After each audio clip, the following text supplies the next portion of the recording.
ಇವತ್ತು ಸೊಪ್ಪಿನ ಉದಕ ಮತ್ತೆ ಬಸ್ಸಾರ್ ಹೇಗೆ ಮಾಡೋದು ಅಂತ ನೋಡೋಣ ಬನ್ನಿ. ಇದು ತುಂಬಾನೇ ಹೆಲ್ದಿ ಆಗಿರುತ್ತೆ, ಹಾಗೆ ತುಂಬಾನೇ ಟೇಸ್ಟಿ ಆಗಿರುತ್ತೆ, ಸ್ಪೈಸಿ ಆಗಿ. ಇದನ್ನ ಮಾಡೋ ಪ್ರೊಸೀಜರ್ ಸ್ವಲ್ಪ ಲೆಂತಿ ಆಗಿರುತ್ತೆ, ಬಟ್ ಟೇಸ್ಟ್ ಮಾತ್ರ ಸಖತ್ತಾಗಿರುತ್ತೆ. ಸೊ ಹೇಗೆ ಮಾಡೋದು ಅಂತ ನೋಡೋಣ ಬನ್ನಿ. ಹಾಗೆ ಯಾರೆಲ್ಲ ನನ್ನ ಚಾನಲ್ಗೆ ಸಬ್ಸ್ಕ್ರೈಬ್ ಮಾಡಿಲ್ವೋ ಪ್ಲೀಸ್ ಸಬ್ಸ್ಕ್ರೈಬ್ ಮಾಡಿ. ಇದನ್ನ ಮಾಡಬೇಕು ಅಂದ್ರೆ ಯಾವ್ದಾದ್ರು ಕಾಳು ಮತ್ತೆ ಸೊಪ್ಪು ತಗೋಬಹುದು, ಬಟ್ ನಾವಿಲ್ಲಿ ಹೆಸರು ಕಾಳು 1 ಕಪ್ ಹೆಸರು ಕಾಳು ಮತ್ತೆ 1.5 ಕಪ್ ತೊಗರಿಬೇಳೆ ಅಷ್ಟೇ ತಗೊಂತಿದೀವಿ. ನೆಕ್ಸ್ಟ್ ಇವಾಗ 10 ರಿಂದ 12 ಹಸಿಮೆಣಸಿನಕಾಯಿ, ಮಸಾಲೆಗೆ ಕೊತ್ತಂಬರಿ ಕಾಳು, ಜೀರಿಗೆ, ಲವಂಗ, ಚಕ್ಕೆ, ಕರಿಮೆಣಸು, ನಿಂಬೆಹಣ್ಣು, ಏಲಕ್ಕಿ 2, ಕೊತ್ತಂಬರಿ, ಮಿಕ್ಸ್ ಸೊಪ್ಪಿದೆ, ಒಂದು 3-4 ಥರ ಸೊಪ್ಪು ತೊಗೊಂಡಿದ್ದೀವಿ. ಈರುಳ್ಳಿ, ಒಂದು 4-5 ಹಸಿಮೆಣಸಿನ್ಕಾಯಿ ಹೆಚ್ಚಿರೋದು, 2 ಟೊಮೆಟೊ, ಒಂದು ನಿಂಬೆಹಣ್ಣು ಗಾತ್ರದ್ದು ಹುಣಸೆಹಣ್ಣು, 2 ಬೆಳ್ಳುಳ್ಳಿ ತೊಗೊಂಡಿದ್ದೀವಿ ಸಿಪ್ಪೆ ಸುಲಿದಿರೋದು, ಉದ್ದು ಕಟ್ ಮಾಡಿರೋ ಈರುಳ್ಳಿ, ಇದು ಚವಳೆಕಾಯಿ, ಹೀರೆಕಾಯಿ 2, ಸ್ವಲ್ಪ ಎಣ್ಣೆ ಒಗ್ಗರಣೆಗೆ, ಸ್ವಲ್ಪ ಕೊಬ್ಬರಿ ತೊಗೋಬೇಕು. ಫಸ್ಟ್ ಇವಾಗ ಹೆಸರು ಕಾಳು ನೆನೆಸಿಟ್ಟಿರ್ತೀವಲ್ಲ, ಹಾಗೆ ಒಂದು ಹಿಡಿ ಕಡಲೆಕಾಳು ಅಷ್ಟೇ ಇತ್ತು, ಸೊ ಅದನ್ನೊಂದು ಆ್ಯಡ್ ಮಾಡಿದ್ದೀವಿ. ಆವಾಗಲೇ ಹೇಳೋದು ಮರ್ತೋದೆ ನಾನು. ಸೊ ಇವಾಗ ಇದನ್ನು ಒಂದು 3 ವಿಷಲ್ ಮಾಡ್ಸೋಣ. ಜಾಸ್ತಿ ಹೊತ್ತೇ ನೆನೆಸಿಲ್ಲ, ಒಂದು 10-15 ನಿಮಿಷ ಅಷ್ಟೇ ನೆನೆಸಿರೋದು. ಸೊ ಒಂದು 2ರಿಂದ 3 ವಿಷಲ್ ಮಾಡಿಸಿದ್ರೆ ಈ ಥರ ಚೆನ್ನಾಗಿ ಬೆಂದಿರುತ್ತದು ನೋಡಿ. ಈ ಥರ ಜಾಸ್ತಿನೂ ಏನು ಮೆತ್ತಗಾಗೋದು ಬೇಡ. ನೆಕ್ಸ್ಟ್ ಇನ್ನೊಂದ್ಸರಿ ಬೇಯಿಸ್ತೀವಲ್ಲ ಅವಾಗ ಬೇಕು. ಇವಾಗ ಇದೊಂದು 2-3 ವಿಷಲ್ ಆದಮೇಲೆ ಇವಾಗ ತೊಳೆದಿಟ್ಟಿರೋ ತೊಗರಿಬೇಳೆ, ಆಮೇಲೆ ತರಕಾರಿ ಹೆಚ್ಚಿಟ್ಟಿರ್ತೀವಲ್ಲ, ಹೀರೆಕಾಯಿ, ಚೌಳಿಕಾಯಿ, ಸೊಪ್ಪು ಎಲ್ಲ ಹಾಕಿ 1 ವಿಷಲ್ ಮಾಡಿಸ್ಬೇಕಷ್ಟೇ. ಇದನ್ನು ಜಾಸ್ತಿ ಮಾಡಿಸ್ಬಾರ್ದು. ಆ್ಯಂಡ್ ತೊಗರಿಬೇಳೆ ನಾವು ಏನಕ್ಕೆ ನೆನೆಸಿಟ್ಟಿಲ್ಲ ಅಂತಂದ್ರೆ ಇದು ಕಾಳು ಆ ಥರನೇ ಇರಬೇಕು, ಮೆತ್ತಗಾದ್ರೆ ಚೆನ್ನಾಗಿರಲ್ಲ ಟೇಸ್ಟು. ಸೊ ಅದಕ್ಕೋಸ್ಕರ ಇದೆಲ್ಲ ಹಾಕಿ ಲಾಸ್ಟ್ ನಾವು ಅವಾಗಲೇ ಹೆಸರು ಕಾಳಿಗೆ ಉಪ್ಪು ಹಾಕಿರಲಿಲ್ಲ. ಸೊ ಇವಾಗ ಉಪ್ಪು ಹಾಕಿ 1 ವಿಷಲ್ ಮಾಡಿಸ್ತಿದ್ದೀವಿ. ಆ್ಯಂಡ್ ಮೇನ್ ಥಿಂಗ್, 2 ಗ್ಲಾಸ್ ನೀರು ಹಾಕ್ತಿದ್ದೀವಿ, ಜಾಸ್ತಿ ಹಾಕಲ್ಲ, ಯಾಕಂದರೆ ಅದು ವಿಷಲ್ ಮೇಲೆ ಜಾಸ್ತಿ ನೀರು ಬಂದ್ಬಿಡುತ್ತೆ. ಸೊ ಅದಕ್ಕೋಸ್ಕರ 2 ಕಪ್ ನೀರು, ಒಂದು ಸ್ವಲ್ಪ ಉಪ್ಪು ಹಾಕಿ ಲಿಡ್ ಕ್ಲೋಸ್ ಮಾಡಿ ಇವಾಗ 1 ವಿಷಲ್ ಮಾಡಿಸ್ತೀವಿ. ಇವಾಗ ಸಪ್ರೇಟಾಗಿ ಈರುಳ್ಳಿ, ಮೆಣಸಿನಕಾಯಿ, ಟೊಮೆಟೊ ಎಲ್ಲ ಸಪ್ರೇಟಾಗಿ ಹುರಿತೀವಿ. ಸ್ವಲ್ಪ ಎಣ್ಣೆ ಹಾಕಿಬಿಟ್ಟು ಫಸ್ಟು ಮೆಣಸಿನಕಾಯಿ ಹುರಿದು ತೆಗೆದಿಡ್ತೀವಿ ಸೈಡಿಗೆ. ಇವಾಗ ನೆಕ್ಸ್ಟು ಮಸಾಲೆಗೆ ಕೊತ್ತಂಬರಿ ಕಾಳು, ಜೀರಿಗೆ, ಅದೆಲ್ಲ ಮಸಾಲೆ ಐಟಮ್ಸ್ ತೊಗೊಂಡಿದ್ವಲ್ಲ ಅದನ್ನು ಡ್ರೈ ಫ್ರೈ ಮಾಡಬೇಕು. ಇದಕ್ಕೇನು ಎಣ್ಣೆ ಹಾಕೋ ಅವಶ್ಯಕತೆ ಇರಲ್ಲ. ಸ್ವಲ್ಪ ಗೋಲ್ಡನ್ ಬ್ರೌನ್ ಆದಮೇಲೆ ಸ್ಮೆಲ್ ಚೆನ್ನಾಗಿ ಬರುತ್ತೆ. ಸೊ ಅವಾಗ ತೆಗೆದಿಟ್ರೆ ಸಾಕು. ಇವಾಗ ಚೆನ್ನಾಗಿ ಹುರಿದು ಇದನ್ನು ಮಿಕ್ಸಿ ಜಾರಿಗೆ ಟ್ರಾನ್ಸ್ಫರ್ ಮಾಡಿ ಇಡ್ತಿದ್ದೀವಿ. ಇವಾಗ ಈರುಳ್ಳಿ, ಸ್ವಲ್ಪ ಬೆಳ್ಳುಳ್ಳಿ, ಕರಿಬೇವು, ಸ್ವಲ್ಪ ಎಣ್ಣೆ ಹಾಕಿ ಫ್ರೈ ಮಾಡ್ತೀವಿ. ಇವಾಗ ಇದನ್ನು ಫ್ರೈ ಮಾಡಿಬಿಟ್ಟು ಸೈಡಿಗೆ ಎತ್ತಿಡಬೇಕು.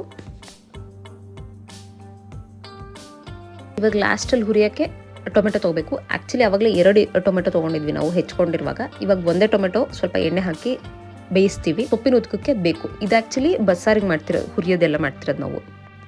ಇವಾಗ ಇದೆಲ್ಲ ಹುರಿಯೋದಾದ್ಮೇಲೆ ಇವಾಗ ಮಸಾಲೆ ಐಟಮ್ಸ್ ತೊಗೊಂಡಿರ್ತೀವಲ್ಲ, ಕೊತ್ತಂಬರಿ ಕಾಳು, ಜೀರಿಗೆ, ಅದನ್ನ ಬರೀ ಡ್ರೈ ಆಗಿ ಗ್ರೈಂಡ್ ಮಾಡ್ಬೇಕು. ಇವಾಗ ಇದಾದ್ಮೇಲೆ ಈರುಳ್ಳಿ, ಬೆಳ್ಳುಳ್ಳಿ ಅದೆಲ್ಲ ಬೇರೆ ಹುರಿದಿರ್ತೀವಲ್ಲ ಅದನ್ನ ಆ್ಯಡ್ ಮಾಡ್ಬೇಕು. ಮಸಾಲೆ ಜೊತೆ ಹಾಕಿ ಫಸ್ಟ್ ಡ್ರೈ ಐಟಮ್ಸ್ನೆಲ್ಲ ಗ್ರೈಂಡ್ ಮಾಡ್ಬಿಟ್ಟು ಆಮೇಲೆ ಹಸಿದ ಆ್ಯಡ್ ಮಾಡಿದ್ರೆ ಚೆನ್ನಾಗಿ ಬರುತ್ತೆ ಅದು.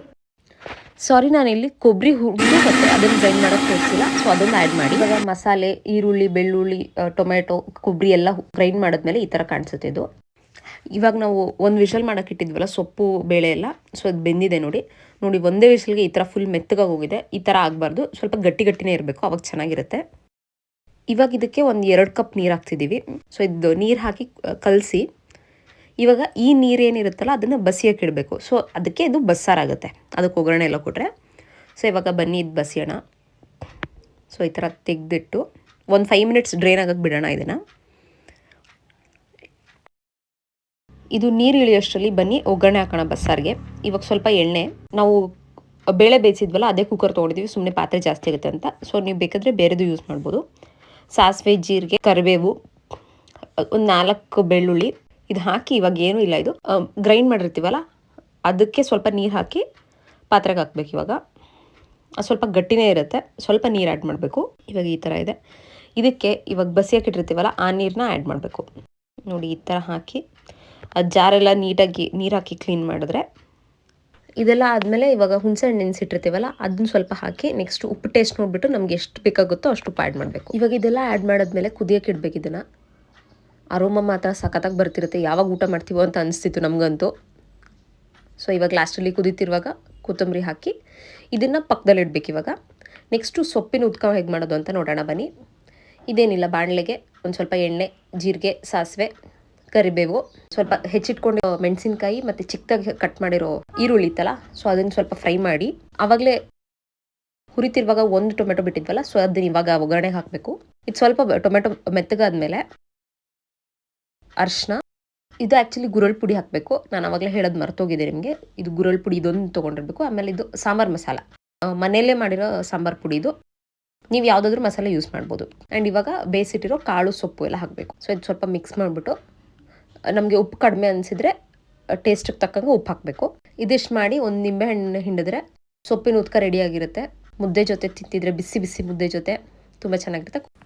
ಸೊ ಯಾರೆಲ್ಲ ಈ ರೆಸಿಪಿನ ಟ್ರೈ ಮಾಡಿಲ್ವೋ ಡೆಫಿನೆಟಾಗಿ ಟ್ರೈ ಮಾಡಿ, ತುಂಬ ಚೆನ್ನಾಗಿರುತ್ತೆ, ಹೆಲ್ದಿಯಾಗಿ ಕೂಡ ಇರುತ್ತೆ and also protein rich food ಇದು. ಸೊ ಈ ರೆಸಿಪಿನ ಟ್ರೈ ಮಾಡಿ ಕಮೆಂಟ್ ಸೆಕ್ಷನಲ್ಲಿ ಹೇಗಿತ್ತು ಅಂತ ತಿಳಿಸಿ. ಹಾಗೆ ನನ್ನ ಚಾನಲ್ನ ಯಾರೆಲ್ಲ ಸಬ್ಸ್ಕ್ರೈಬ್ ಮಾಡಿಲ್ವೋ ಪ್ಲೀಸ್ ಸಬ್ಸ್ಕ್ರೈಬ್ ಮಾಡಿ, ಸಪೋರ್ಟ್ ಮಾಡಿ. ಇದೇ ಥರ ಚೆನ್ನಾಗಿರೋ ರೆಸಿಪಿನ ತರ್ತಿರ್ತೀನಿ.